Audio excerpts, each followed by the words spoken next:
Po besoj se që e kemi në lidhje të drejt për drejt, do t'ja kaloj fjalën atij për të na njoftuar rreth detajeve të fundit sa i përket takimit të tretë Kurti Abdigjiku.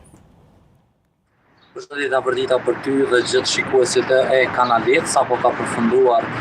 edhe takimi i dytë, ndonë se i pa paralajmëruar fillimisht ishte zotri Abdigjiku, ai i cili tha se nuk do të ketë takim njëherë pas mbledhjes së grupit parlamentar të Lidhjes Demokratike të Kosovës. Pra momentalisht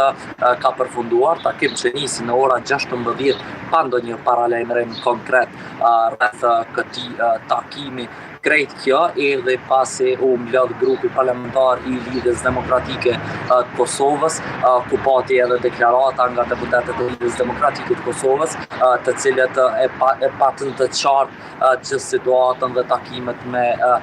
liderin e lëvizjes vendosje. Pra Lidhja Demokratike insiston se presidenti duhet ju takojë atyre. Ky ishte takimi i dytë radhazi, nga i mbrëmshmi ku zgjati rreth 2 orë gjys, afër 3 orë, ndërsa ky sot më ishte ndoshta më i shkurt. Ai shka vlen të theksohet se përveç se Lumir Abdigjiku në pas takimit të grupit parlamentar tha se nuk do të ketë takim të mundshëm me Kurtin, ndodhi krejt e kundërta. Pra menjëherë pas atij takimi u bledhën këtu në ambientet e Kuvendit Republikës Kosovës, vetëm një ditë para se të mbahet seanca konstituive e Kuvendit Republikës së Kosovës. Megjithatë ishte i vetmi Kurti ai që u le të themi një prononcim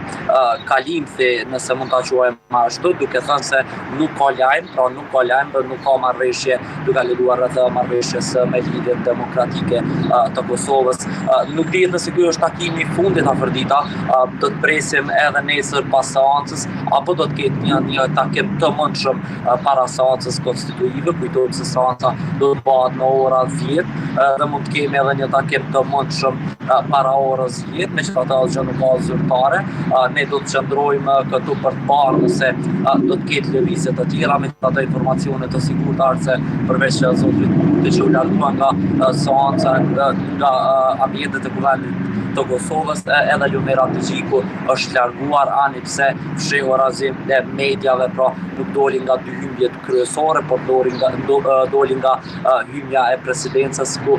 nuk u diktua nga gazetarët, ku edhe nuk morëm një prononcim të tij konkretisht lidhur, sepse ishte ajo deklaratë ku tha se nuk do të ketë takim edhe doli krejt e kundërta. Afërdita, nëse nuk ke ndonjë pyetje tjetër. Jo, Zeq, të falenderoj shumë për këtë lidhje të drejt për drejt, ndërua